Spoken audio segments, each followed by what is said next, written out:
Okay, so welcome everybody to the WSES Enterprise Summit. This is day 5 and the final webinar of this week, but we still have a number of guest speakers next week. So please do join us if you're watching the replay or watching live. There's so many more to come next week. But I'm really pleased to invite Benita Matofska, I hope I've said your name right, Benita, from the People Who Share, who's going to be talking all about the sharing economy. I'll be asking a number of questions, and if you have questions, if you're watching live, please do post those in the chat box and we'll come to those at the end if we have time. So welcome, Benita. It's fantastic to have you. Thank you so much for giving your time to this summit. Always up for sharing. Brilliant, I love that. So before we get started, Benita, maybe if you can just introduce yourself and what the People Who Share is and why you set it up, and then we'll get into the discussion. So I'm Benita Matofska. I'm known as a global expert in the sharing economy, and I'm a public speaker. So I travel giving keynotes on topics ranging from social innovation through to looking at future trends and, of course, the sharing economy. And I founded the People Who Share back in the beginning of 2011. And what we do is we're a social enterprise. And we help people and we help companies to be able to participate in the sharing economy. What we're really interested in is helping them get the tools and the information and the insights that they need to actually benefit from the growing sharing economy. Fantastic. Okay, so why don't we start off by asking, what is the sharing economy and where does the sharing happen within that economy? Well, the sharing economy, very simply put, it's actually an economic system. And it's built around the sharing of human and physical resources. And those resources could be anything ranging from skills, so human resources such as skills and knowledge, but they could also refer to things like housing, food and water even. So, you've got a whole range of goods and services, human and physical resources, and very much it's about creating an equitable, fair system that is built around people and planet. Brilliant. Can you give us some examples? Because I know it fits into all sorts of different areas, like you said, different products and services, different areas of everyday daily life and stuff. But what are some of the examples that we might most have commonly heard of, and then some examples that maybe we haven't heard of? Well, I'm sure people are familiar with car sharing. I think that's sometimes sort of known as a kind of gateway to the sharing economy. And people will be familiar with companies such as Zipcar, for example, where instead of owning a car, you're paying to be a member of a car club. So in that scenario, you are accessing a shared resource. And this is one of the misconceptions about the sharing economy. People say, well, if you're paying for something, where's the sharing in that? And the sharing in the sharing economy doesn't necessarily mean that something, that there's no monetary transaction, but it means that there are different types of sharing. You could be accessing a shared resource. So it's the resources that we look at, whether they're human resources or physical resources. So there could be an aspect which is about collaboration. So it might be a community project which is about bringing people together to collaborate, and there may be no monetary exchange at all. But what the form of sharing there is very much you're bringing people together, and perhaps the opportunities are being shared in that context. So there's a range of different types of sharing. And one of the things that we talk about in the sharing economy is that there are 3 different types of value that are created and counted in the sharing economy. And that's social, economic, and environmental. And actually, a social enterprise is what we call, it's really a subset of the sharing economy, because social enterprises, by virtue of being businesses that focus on the creation of other value, other than purely commercial value, are sharing in the context of their business models.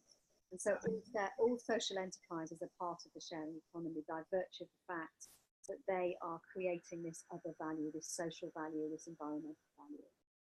Now, absolutely. Now, I know this might seem an obvious question, but I'm going to ask it anyway. Why, for you anyway, is it important that we have a sharing economy and that we are sharing resources, even if we are buying so much? I think it's really interesting that you brought that up. And also, why is it important that we're having this social, economic, environmental value and impact?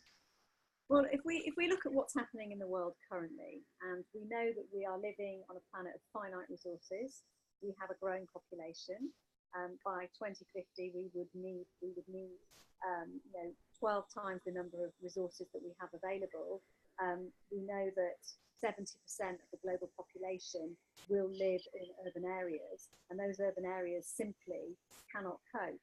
So we have finite limits, and we actually need to start looking at creating a system that works, that is appropriate for the resources that we have available. And a sharing economy is an economy that understands that whilst we may have over £3.5 trillion worth of idle resources in the world, on the other hand, you have 40,000 people that die every day because they don't have access to those resources. And we're talking about basic needs: food, shelter, and water.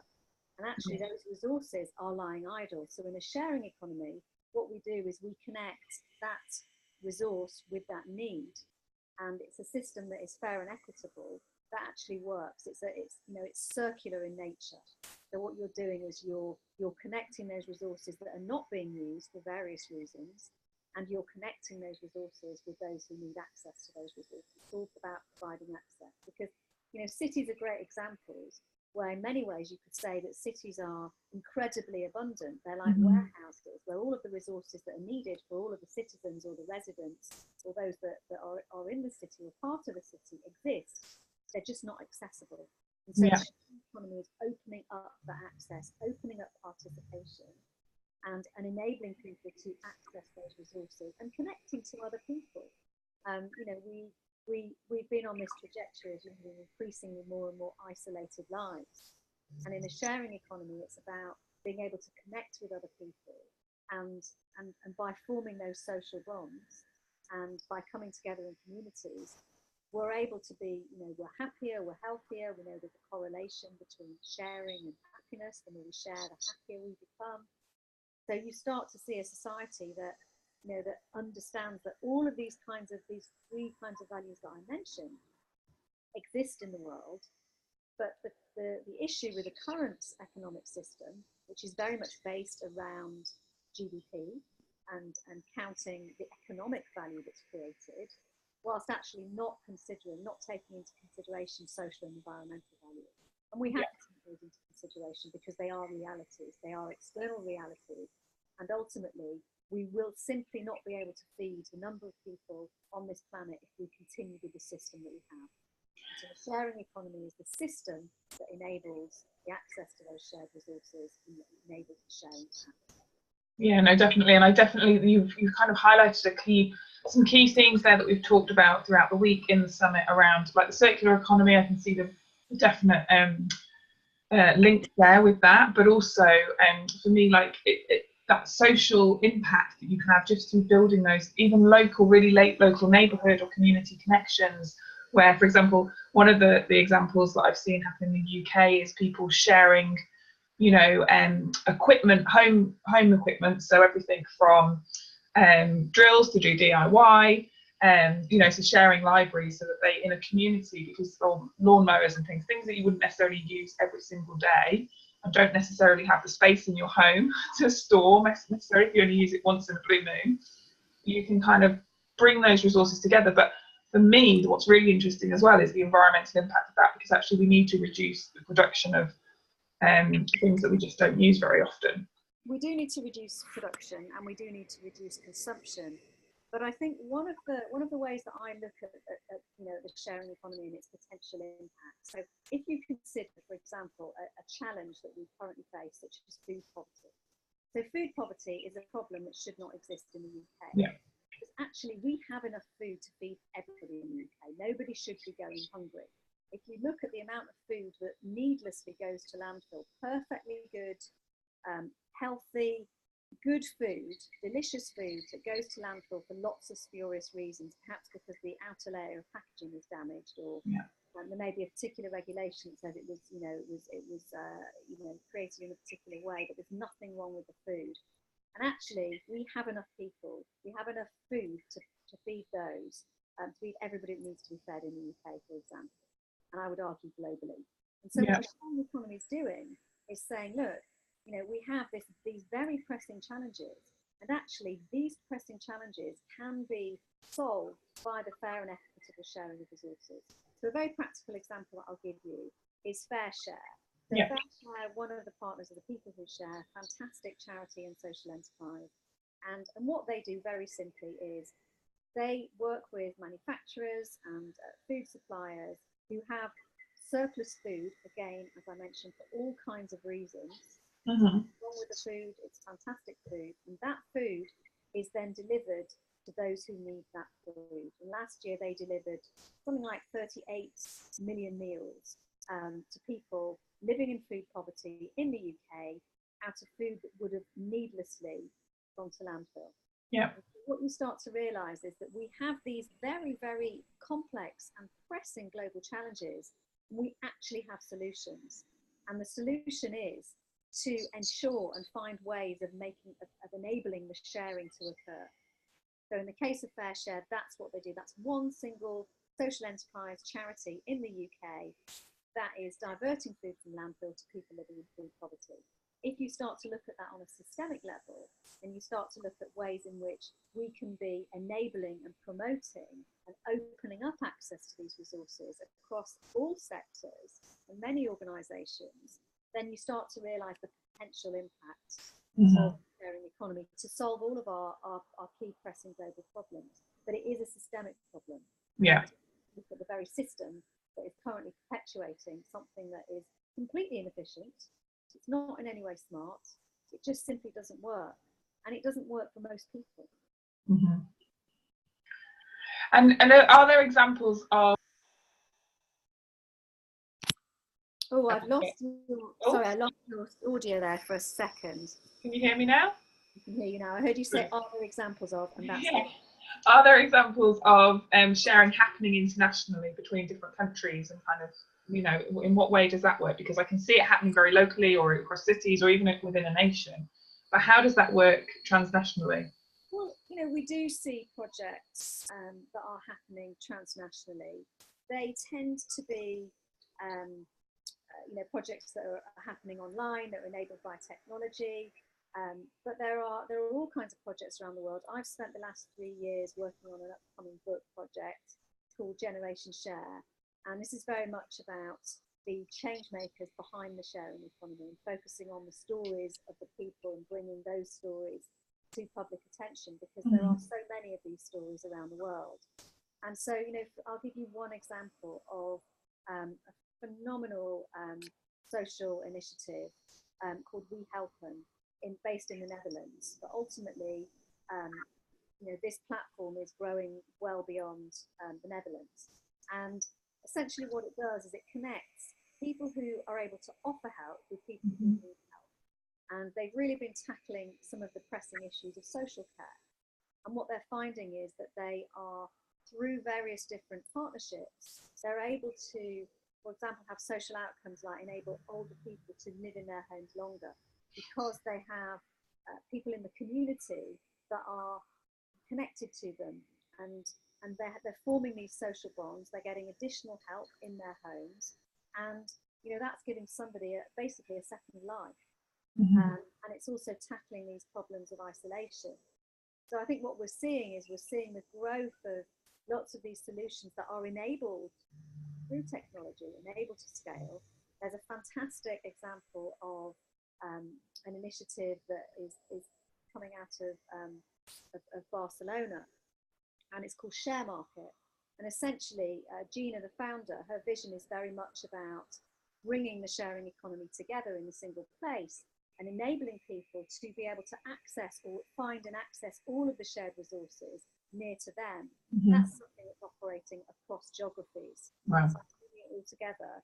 And so whether you need to find medical help, whether you need to find work, whether you need to find housing, whether you're isolated and you need a social connection.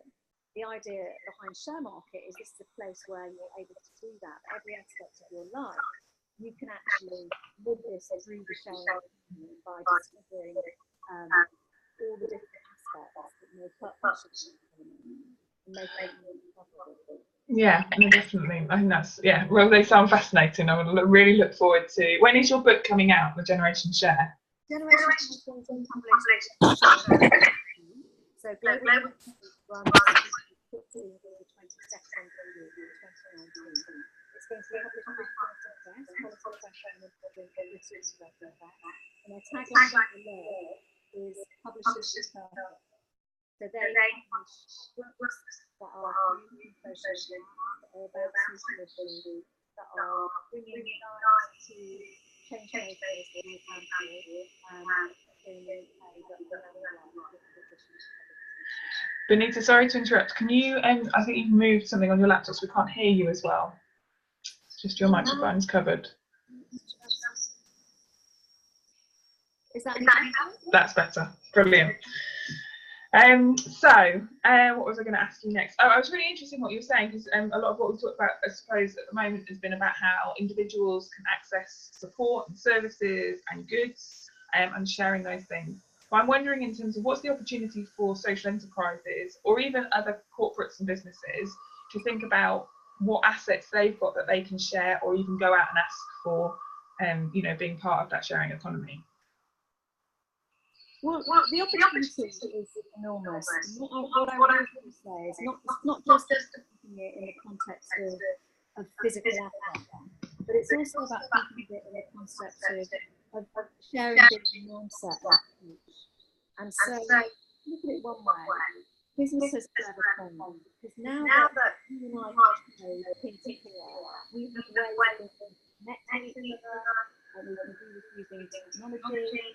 And this is a game changer, because it's providing open source software, printers, all of these things with new innovations that will enable people to access things in a way they never could previously. Do you know what it means to be a multi-million-dollar business to create a production line? You can access a shared printer, and the design could be open source. It could be something that creates social in another part of the world. There are all ways in which we can access social. But what I would say social enterprise is even at the ideation stage, even at the beginning of your journey, when you're thinking about your business model, you're thinking about who you really want to benefit, or it might involve the environment you want to benefit from social enterprise. It's to really what share what do you Sorry, Benita, again, I'm just, because somebody's saying I can hear you quite well, but others are struggling to hear you, so I don't know whether it's, have you got some headphones? That's all right, if we're just, because it's important that people can hear you, if that's all right.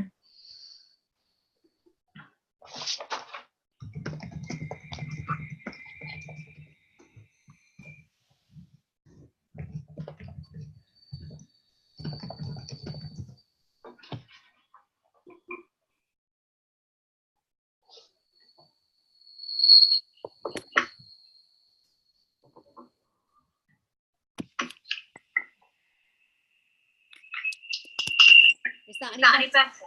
Yeah, that's better for me. Can everybody else, I'll just check that everybody else can hear, okay? So you can just talk a bit more, Benita, say something. There we go. Yeah, I think that's much better. Yeah, brilliant. Okay. Yeah. Sorry about that. No worries. Okay, it's important that people can hear you though, because I know you've got some really important things to say.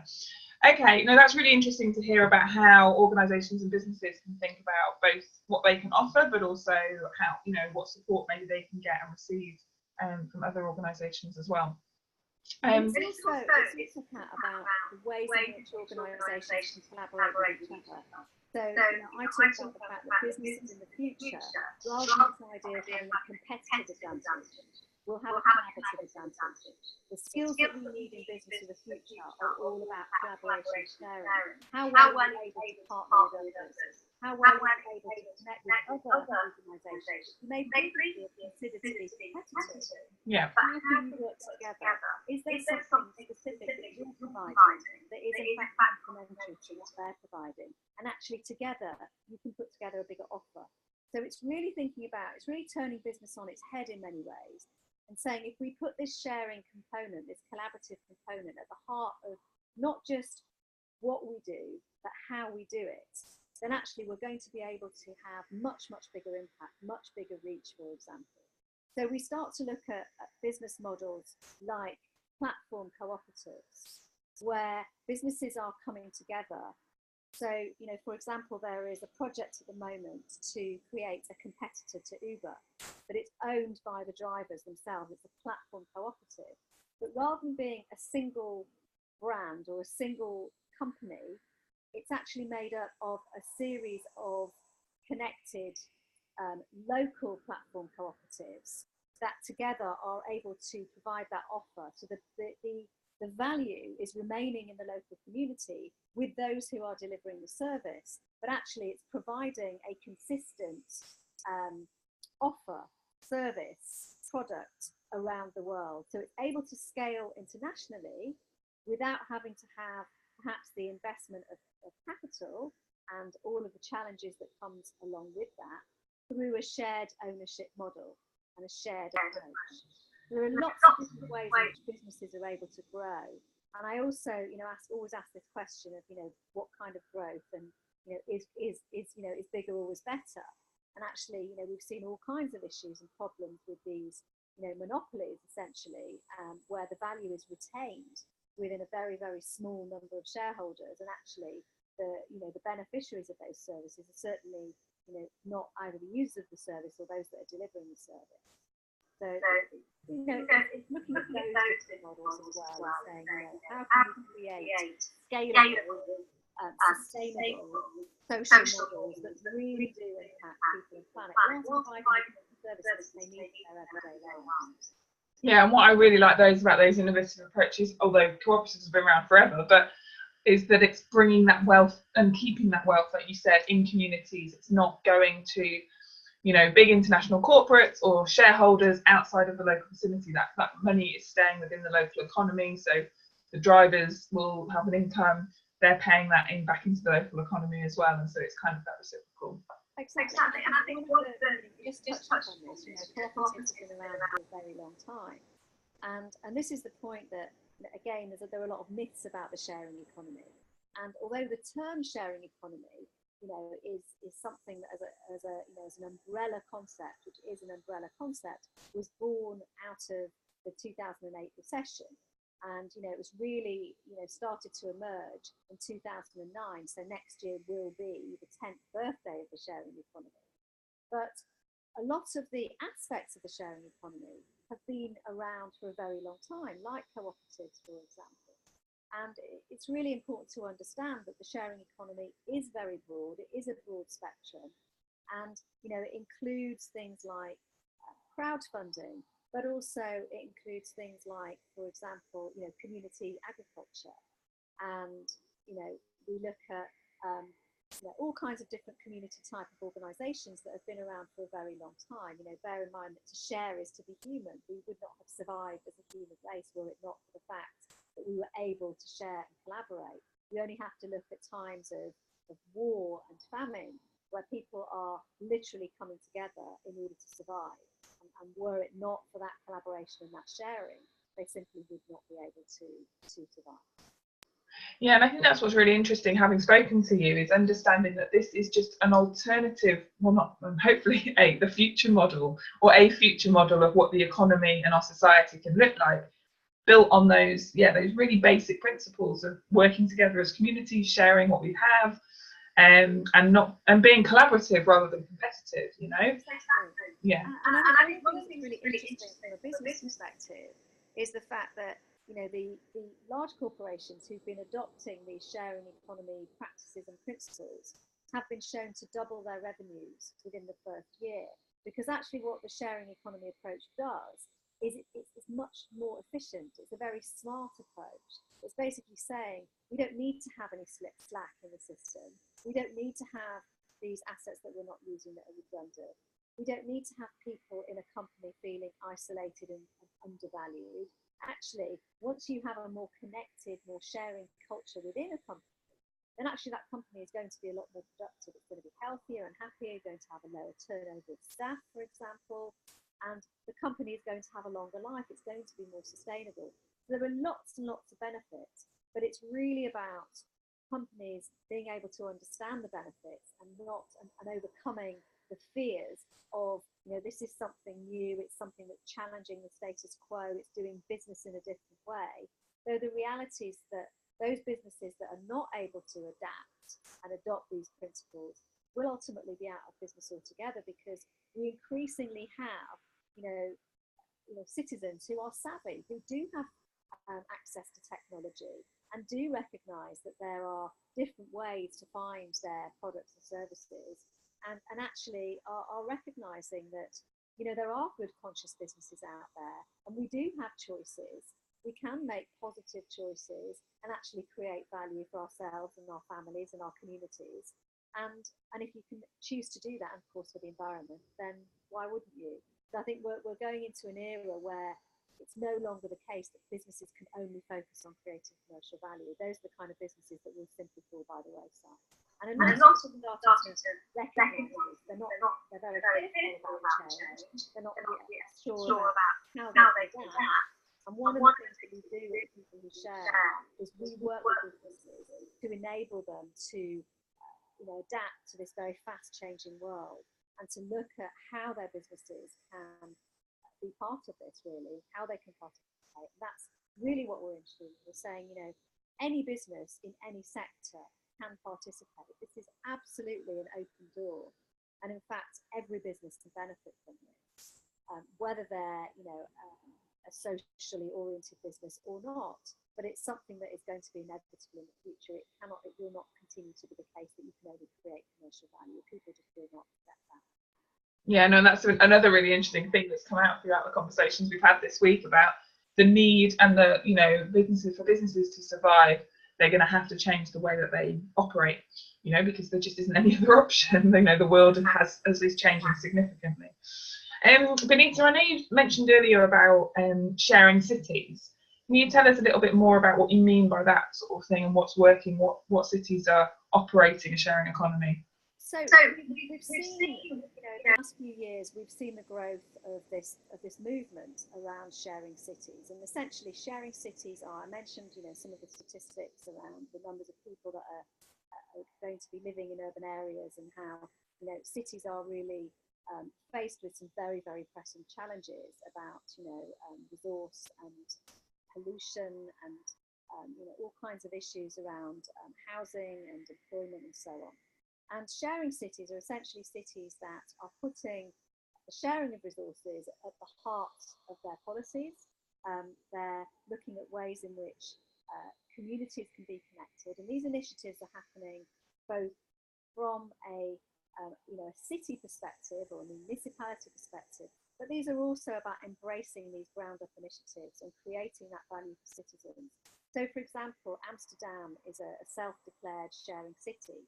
Within the municipality of Amsterdam, there is a sharing economy officer, a lovely lady called Nanette Schippers. And, it's Nanette's job to promote these different sharing economy initiatives within the city of Amsterdam, to make them accessible and discoverable for the citizens of Amsterdam.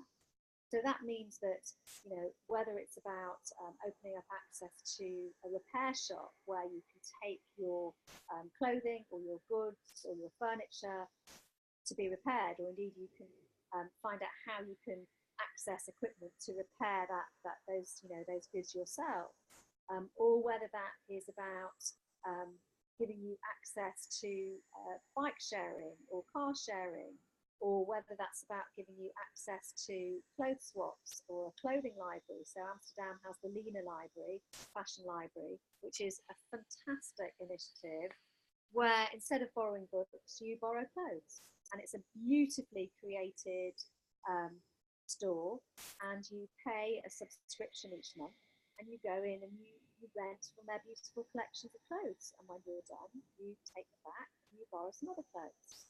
And it's a really successful model, and it's demonstrating how we don't need to own. It's something like we wear 20% of our wardrobe 80% of the time, and most of the things that we have just never see the light of day. How many of us have all sorts of things in our cupboards that we simply never use? And so the sharing economy really is about a much more efficient use of resources, But it's also about connecting with other people in communities. And I mentioned the fantastic example of We Helping, where people who are isolated are able to connect with others and get the help they need.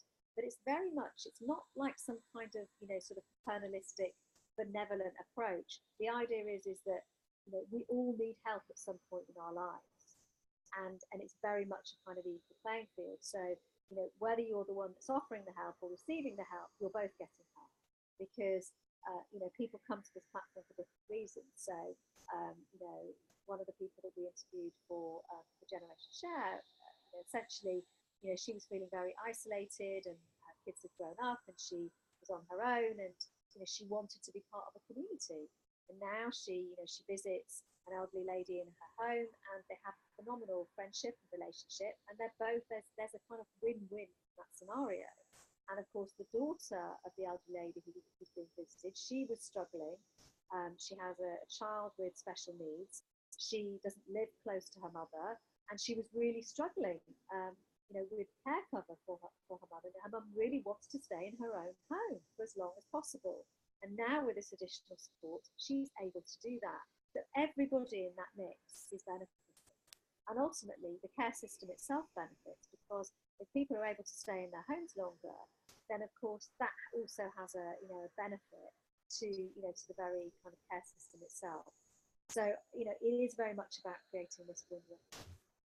Yeah, no, and they remind me of examples I've come across recently where in the caring sector in two areas, like university students. I don't think this is operating in the UK yet, but I've seen it in other European countries where university students are living with older people because they have the space, but they're also to reduce isolation, which we know is one of the biggest issues for older people in terms of, particularly if they've lost a partner and are widowed and are living on their own and don't have family locally. So I think that's a great way of bringing parts of community that don't often interact, but together, and learn from each other, to live together, to eat together, and to bring those communities together. And the other one that I have seen, which has been a TV program here in the UK, has been nurseries, so young kids coming together with older people in nursing homes as well, for exactly the same reasons. But there's and they're doing lots of research on the benefits to both the older people and the younger people in that situation,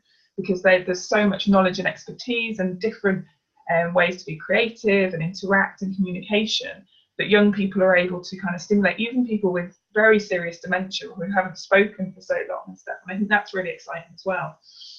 Exactly, because it's about breaking down the kind of institutionalized existence and actually creating a more human way to operate.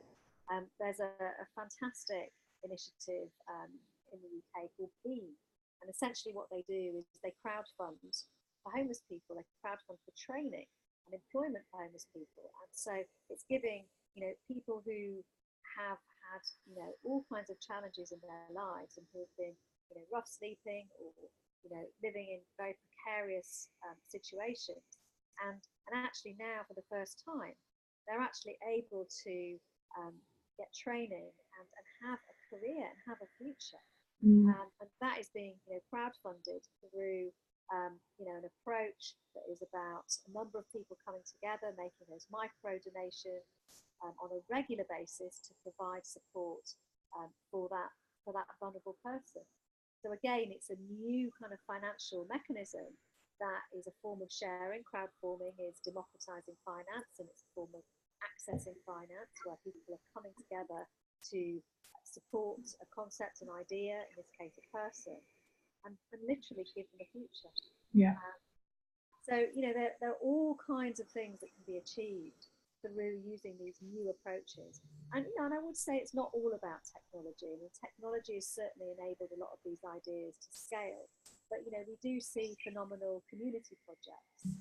So in Greece, for example, we've had this whole solidarity movement where there's a network of doctors and medics who have taken over, in often cases, abandoned buildings. They're turning those into clinics for those who cannot afford healthcare, and they're able to provide that service for those people who are absolutely on the margins for a whole raft of reasons. oftentimes using medicines, again, that for no good reason would be sent to landfill. So in every aspect of that situation, it's just a very sensible, smart use of resource that people are able to benefit from. And that particular example has got nothing to do with technology. Of course, through social media, you can argue that more people are aware that this exists, but actually the mechanics of it are not it's not a technology solution per se. So I think it's also important to remember that whilst, in the sharing economy, there has been a very big focus on, particularly some of the kind of tech giants in the sharing economy, actually there are so many initiatives that are smaller community initiatives that exist outside of, there might be shared gardens, there might be community composting schemes, community fridges, community laundrettes, that don't necessarily operate using technology, but actually are really bringing people together to harness that kind of sharing. So I think it's really important to understand that very, very broad spectrum. Yeah, no, definitely. And I think, well, you've definitely highlighted so many different examples of different, the spread and diversity of what's encompassed within the sharing economy. In preparation for the conversation, I was looking at your website and I was really impressed to see that you've done some research, obviously, and you've done lots of research, but kind of exploring particularly one thing about why people participate in these kind of initiatives, projects, businesses, whatever they are. And it was really interesting to me that actually one of the top reasons, I have to look at it here on my thing, but was around, one of the top reasons was actually creating new relationships and friendships, which speaks to all those issues that you've highlighted about our own sense of isolation or not, lack of connection within our neighbourhoods and communities, which I think is a real shame, but it was really great to see that that's actually one of the primary reasons why people are participating. Well, it is, and it's interesting because wherever this research has been carried out in the world, the results have been the same, which is interesting in and of itself. And also for Generation Share, we've been carrying out additional research looking at these very questions, the motivations. And what you tend to find is that this human connection is such a driver. Every single person that I've interviewed for Generation Share have been asked a single question, which is, what does sharing mean to you? And at some point throughout that interview, people have mentioned connection and the importance of connection. And that's why I go back to this very basic fundamental aspect of what it means to be human. And to share is to be human. And we see this wherever this is looked at all over the world. One of the other important factors, though, to understand, and also to understand why this is the case, and unpick this a little bit, is that very often the reason that people, in the first instance, take part in some kind of sharing economy, commercial, initiative, is precisely because they see this as an opportunity to make or save money, and that's when you start to sort of unpick that, you start to understand that that could be about many things. It's not just about the money itself, but it's also about helping your family and your community. It's also about that provision that you make. It's also about that contribution. It's also about survival in some cases. So actually this monetary driver, we need to really understand that, because oftentimes that's the first reason why people might engage in the sharing economy, in some aspects of the sharing economy. But the reason that people come back is because of this experience and this connection that we're talking about. And that's really, the experience and the connection is the reason behind the fast growth of the sharing economy, why we've kind of seen this sort of explosion of media attention. Personally, I believe that we've seen media attention on a very, very tiny aspect of the sharing economy. Probably 1% of what the sharing economy has been about has probably commandeered 99% of the coverage. But regardless, it has commandeered that attention. But actually, we've seen this kind of explosion of interest because, of course, it is, as a phenomenon, it's something that's new. When you start to kind of look under the bonnet, so to speak, you start to unpick what are the different subsets of the sharing economy, you start to recognise that to share is to be human, and these things go back many, many years, and certainly predate the global crises of 2008. And it's really interesting because what your research also demonstrated and reminded me of a program that I'd heard on the radio months and months ago about this shift in where we are now compared to maybe in the 1980s, 1990s, where people were preoccupied with, there was a huge, certainly in the Western world, huge growth in income and disposable income personally, and this desire to, we need to buy things, you buy things to show your wealth and things, and this very big shift, I think, to now align both the sharing economy, the circular economy, our awareness of the environmental and social issues that exist globally. This shift to, and also a growing trend in sort of minimalism and just reducing the amount of stuff we have, because actually we don't need stuff, it doesn't make us any happier. Exactly. All of that. Exactly, and I think that's one of the reasons why, just going back to talking about the sharing city concept, that's one of the reasons why this is growing around the world, because people are recognizing that, what do people need? They need to be connected to others in their communities. They need to be fed. They need to be watered. They need somewhere to live. These are all of the ways in which sharing cities are opening up access to all of those resources for its residents. So we're having, at the moment, we've been working on a sharing city project, Brighton and Hove Sharing City, and we're launching that initiative on Tuesday evening at an event in Brighton. So for anyone who's interested in joining, it's on Eventbrite. It's called Brighton and Hove Sharing City. You do need to sign up, and it is completely free. And essentially what we're doing is bringing people together for an incredible experience of sharing across the city. So they'll be able to discover all of the different sharing initiatives that exist in Brighton and Hove, whilst at the same time having a shared experience. So there's a pop-up potluck, we're having a crowd sing-along, we have entertainers who are sharing their time, we've got a whole evening of entertainment, we've got some of the crowd comedy, and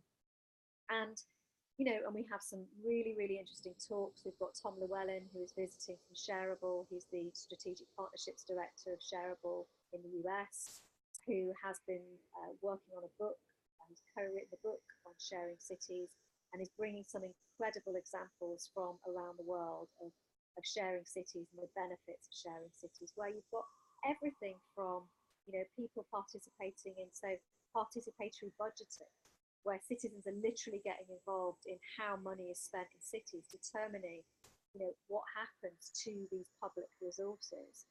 So lots and lots of different ways in which these sharing city models are really bringing this together and are solving these very pressing urban problems that we have.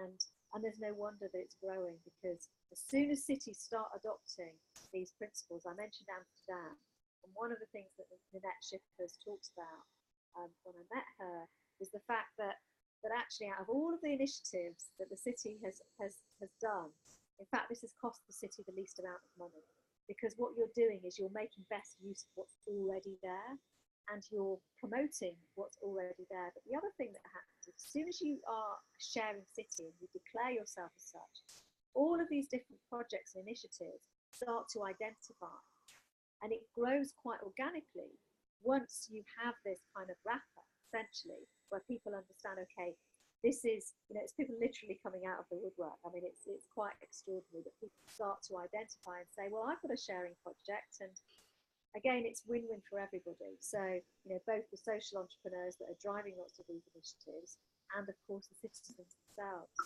And the other aspect is, some of the challenges of sharing cities, which again, we've had a lot of media attention around regulation, the clashes between taxi drivers and questions about Airbnb not collecting taxes and taking over particular neighbourhoods, and all kinds of issues that have been incredibly distorted. But what a sharing city does in a very, very practical way is bring people together from very different perspectives around the table to discuss and figure out what works for that city. Because what will work in Brighton and Hove will be very different to what works in Amsterdam, will be different again to what works in Tokyo. And it's about bringing together these different perspectives, very different voices, and getting around the table and figuring out, okay, a plan for that city. And in the case of Amsterdam, what was determined by those who live in that city was that what was appropriate was that people could rent out their home on Airbnb for up to 60 days. That is deemed to be something that can work for the city. And different cities may come to a different conclusion. But the important thing is to not just say we're going to ban this and we're going to exclude it, because once you do that, what you're doing is you are creating a situation where you're not providing, you're blocking access to resources. And actually residents should have the opportunity to access that. But at the same time, determining what works for that particular city and that particular place. It's the same with a company, the same with companies when they look at, how are we going to adopt the sharing economy, the social enterprise? What can we do? Where is the sharing in our model? And that's for those ventures themselves, those social enterprises, those initiatives, those organisations to determine what works for them. And I can also see, I think it's absolutely hugely important in cities because that's where the majority of people are, that's where a lot of the wealth and resources are, but I've seen it being developed as well in much more rural communities. So when I was at the Social Enterprise World Forum this year, there was a lot of communities in the sort of Highlands and Islands of Scotland talking about how they're having, they have no other option than to come together and decide how they facilitate services on their islands or in their very small communities, because there is just such a lack of population, that they have to come together and negotiate how they're going to deliver key services in terms of getting from A to B, energy supply, caring for the elderly, etc. And similarly in small nations, I was in the Channel Islands earlier this year as well, and I was on Guernsey, but there was people there from the smaller islands, Anna's I can't remember the names of them now, which they're going to hate me for, but some of those smaller islands again have real challenges in terms of their very small, a couple of hundred, couple of thousand people on those islands. So it's really key that they are working together and to provide and support one another in all sorts of different ways as well. And I think that's a huge opportunity. Exactly. And another area where I see opportunity is how companies and organisations look at their supply chain, for example.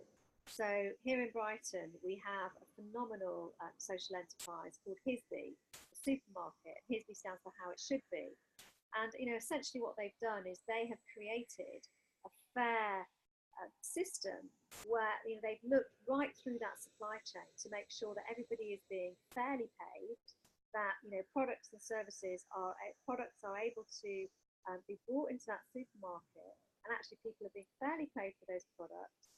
They're affordable for people who are on low incomes, and it's also about having a fair pricing policy, but also looking at how they are able to they have a policy where they subsidise certain basic ingredients, basic items that may otherwise, so eggs and milk and so on, that may otherwise be more expensive to buy them organic, for example, or fair trade, but actually what they're doing is they're finding ways to subsidise that so people have got access and are able to. And I think there's something that, as businesses, we can all look at our supply chain. Whoever it is that's providing, whatever kind of social enterprise we might be, whoever it is that we are spending money with, how are we spending our money? And, is that the best way? Could we work with another social enterprise, for example? Is there, a company that we could work with that would provide more sustainable products? So I think there's a lot that we can do to make our own resource use more efficient than it already is. There's lots of different ways that we can share a social enterprise. No, absolutely. Now, I have a couple more questions and then we'll be coming to the end. So if anybody who's watching live has any questions for Benita, now is the time to post those in the chat box, otherwise you won't get the opportunity. But while people are doing that, Benita, one of my final questions is, I know that you're involved in organising Global Sharing Week. So tell us about what that is, when it is, and how people can get involved. The Global Sharing Week is the largest mass engagement campaign on sharing in the sharing economy. It happens every June. It started in the UK as National Sharing Day, and a very small group of us, there was just me to begin with, and then a few other people got on board, and we brought together initially 45 partner organisations. It went viral and lots of people got involved. And the whole idea of Global Sharing Week is to help more people discover the breadth of the sharing economy, to find out much more about it, and to be able to access the goods and services they need, and to be able to connect to communities. And so it's all about discovery. And by shining a spotlight on the sharing economy for that week, actually oftentimes we find people get involved and then they continue, of course, to be on their journey of discovery. And so it takes place June 16th to the 22nd next year. And during the week, we have all kinds of events that happen around the world. It's self-organized, so we work with Shareable and co-host a platform, globalsharingweek.org, where people can register their events. Events are everything from, we've had shared streets where people have cordoned off the streets to cars for the whole week, and they've had all kinds of community events happening. We've had pop-up picnics. We've had disco soups where people get together and take surplus food and create a whole party around cooking for the community. We've had community beach cleans. We've had giant skill shares. We've had lots and lots of activities around food, feeding the 5,000. The Benches Collective, they do extraordinary things where people put a seat or a bench, and people are able to connect with other people in their street, in their community. Oftentimes that's all it takes, is someone to literally put a chair out in front of their house, and other people will start to stop and talk to them, and people get to know their neighbours. Obviously initiatives like the Big Lunch, where people are getting together in their streets and having a shared meal. And all of these things are ways in which we can connect, collaborate with other people, whilst at the same time diverting goods from landfill, creating environmental benefits, social benefits, and building happier and healthier sustainable. Brilliant. Well, we'll be sharing that those dates we're sort of sharing our resource of all the reports and information and books and events that people have shared throughout all the summits. So we'll definitely make sure that's in there along with your Generation Share book. I know it's not out yet, but when it is, we'll have that in there so people are ready.